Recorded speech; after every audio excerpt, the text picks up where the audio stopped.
Kwa siku ya leo nataka nikufahamishe kwa nini Iran haitaki kuachia udhibiti wa mlango wa bahari wa Hormuz. Nataka nikujuze kwa uzuri, lakini kwa mtazamo wengi, mafanikio muhimu zaidi ya kimkakati ambayo Iran ilipata katika vita vya siku 40 ni kuhusu mlango wa bahari wa Hormuz. Sasa taarifa inaweza kutumia nafasi yake ya kijiografia kuhamisha gharama za vita kwenye uwanja wa mapambano kijeshi hadi kwenye soko la kimataifa la nishati na kubadili mgogoro ambao ulikuwa kati ya Iran na Marekani kuwa suala linaloathiriwa mataifa yenye uchumi mkubwa duniani. Sasa uwezo wa Iran wa kushinikiza Washington kuafikia makubaliano ya Tehran licha ya Marekani kuwa na nguvu kubwa zaidi ya kijeshi unasemekana uliafikiwa licha ya Marekani kushindwa kuafikia malengo yake. Sasa hata hivyo makubaliano hayo hayakudumu kwa muda mrefu. Viongozi wa Jamhuri ya Kiislamu ya Iran wamekuwa wakisisitiza kuhusu umuhimu wa kudhibiti utaratibu wa mlango wa bahari wa Hormuz. Lakini je, Iran haishushi thamani ya eneo hilo la kimkakati ikiendelea kutegemea sana mlango wa bahari wa Hormuz? Lakini kwa nini mlango wa bahari wa Hormuz ni muhimu sana kwa Iran? Katika vita vya siku 40, malengo yaliyotangazwa na Marekani yalikuwa ni mengi. Lakini hata hivyo katika awamu mpya ya mzozo huo, sehemu kubwa ya operesheni zake imejikita kwenye lengo moja mahususi: kuhakikisha mlango wa bahari wa Hormuz unabaki wazi na kuzuia Iran kuimarisha udhibiti wake katika njia hiyo muhimu ya bahari. Sasa Marekani imelazimika pia kuelekeza sehemu yake ya nguvu zake za kijeshi na kisiasa kwenye suala hilo ambalo kabla ya vita alikuwa miongoni mwa vipaumbele vyake vikuu. Hamidrea Azizi ni mtafiti wa masuala ya Iran na usalama wa kikanda, amesema katika mahojiano na chombo cha habari cha BBC kwamba kwa mtazamo wake Tehran, udhibiti wa mlango wa bahari wa Hormuz si chombo cha kuongeza bei ya mafuta au kukusanya ada kutoka meli zinazopita pekee, bali ni sehemu ya juhudi pana za Jamhuri ya Kiislamu ya Iran kubadilisha mfumo wa usalama katika Ghuba ya Uajemi. Sasa kulingana na Hamidreza Azizi, ushindi wa kweli wa kimkakati unaweza kusema umefikiwa tu ikiwa vitasababisha kuongezeka kwa uwezo wa Iran kujizuia dhidi ya mashambulizi ya adui na kuimarisha usalama wake. Sasa Tehran inaamini kuwa lengo hilo linaweza kuafikiwa kwa kupunguza uwezo wa Marekani katika kusimamia usalama wa Ghuba ya Uajemi na kwa kutambuliwa kwa nafasi ya Iran katika mipango na maamuzi yanayohusu mlango wa bahari wa Hormuz. Iran pia inaona kuwa iko tayari kubeba gharama za kisiasa, kiuchumi na hata za kijeshi ili kudumisha ushawishi wake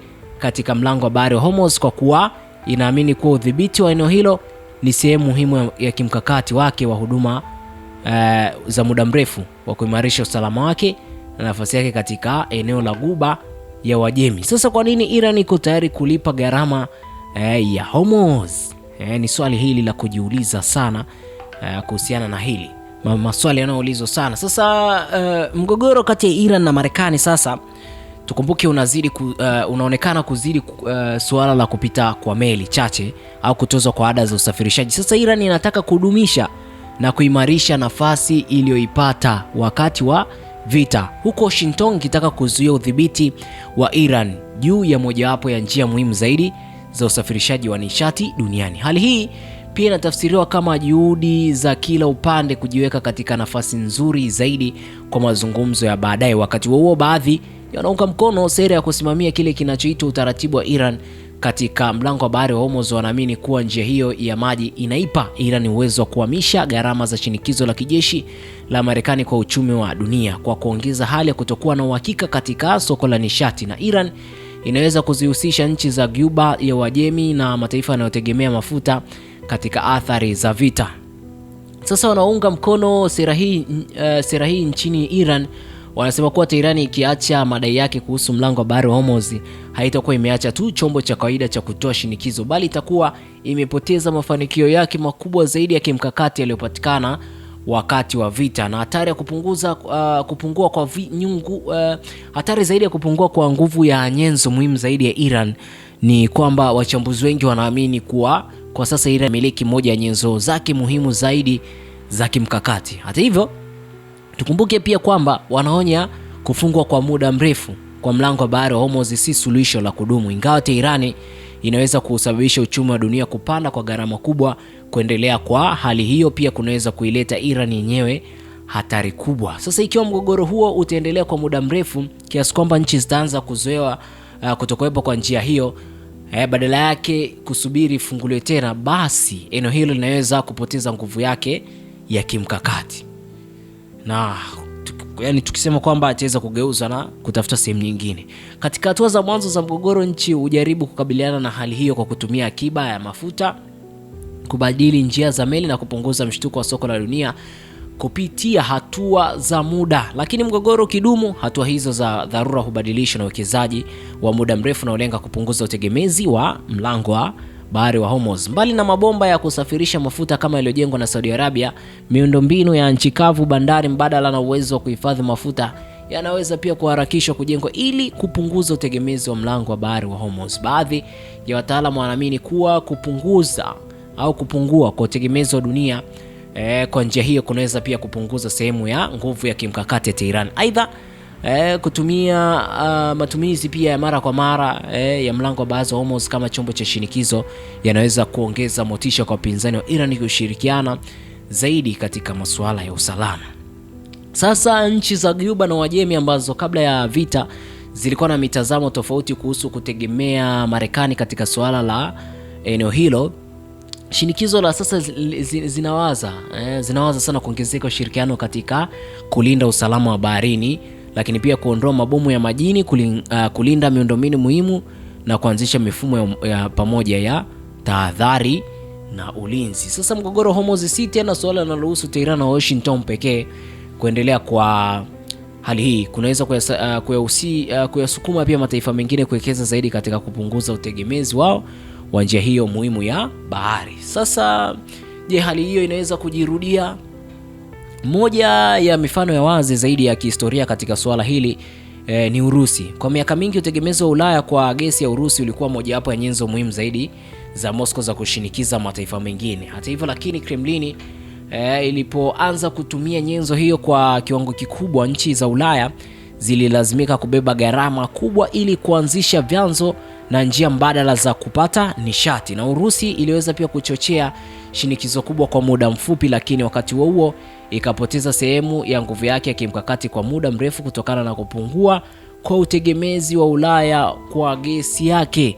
Na hali hii si sawa na ile Urusi, kwani kutafuta pia kutafuta mbadala wa mlango wa bahari wa Hormuz ni jambo gumu zaidi kuliko kubadilisha sehemu ya gesi ya Urusi. Hata hivyo, pia kimkakati zinafanana, na chombo cha ushawishi kinavyotumiwa mara kwa mara ndivyo wahusika wengine pia wanavyopata sababu zaidi za kupunguza pia utegemezi wa sehemu hiyo.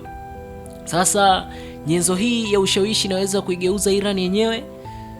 Mlango wa bahari wa Hormuz hauonekani tu kama chombo cha kushinikiza wengine, bali pia ni kama sehemu ya udhaifu wa Iran yenyewe. Na tutazame pia uchumi wa biashara. Iran pia utegemea pia usafiri wa baharini ambao umeathirika kwa kiasi kikubwa baada ya Marekani kurejesha mzingiro wa kijeshi wa baharini dhidi ya Iran. Na hatua yoyote inayofanya iwe vigumu kwa wengine kutumia njia hiyo ya maji inaweza pia hatimaye pia inaweza kuathiri pia mapato ya fedha za kigeni za Iran, lakini pia uagizaji wa bidhaa kutoka nje na uwezo wake wa kujenga upya uchumi wake wa taifa hilo. Sasa Ahmed Reza Azizi anaeleza hali hii kupitia aina mbili za kutokuiana kwa uwezo na kutokuiana kwa uwezo wa kubeba gharama. Akizungumza kwa kutokuiana kwa uwezo, alisema Iran inaweza kuishambulia kambi na maslahi ya Marekani katika eneo hilo kwa kutumia makombora ya ndege zisizo na rubani na wakati mwingine kufanya mashambulizi ya kulenga shabaha maalum. Lakini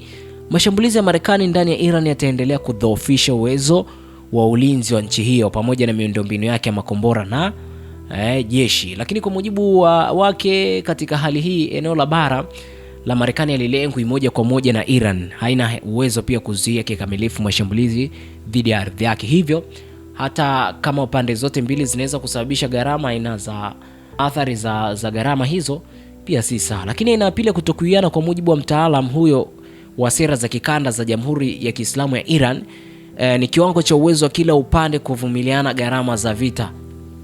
Azizi anasema kwamba kuwa mashambulizi dhidi ya vituo vya Marekani yanaweza kusababisha vifo, gharama za kisiasa na kuathiri taswira ya Washington. Lakini mradi mashambulizi hayo yanasalia katika kiwango cha chini, hawezi pia kuwa tishio la moja kwa moja kwa uwepo wa Marekani. Na mchezo wa Teherani, hatari nyingine ni kwamba ni Marekani inaweza kukubali kuwa haiwezi kumalizika udhibiti wa Iran katika mlango wa bahari wa Hormuz bila hata kuongeza shinikizo la kijeshi.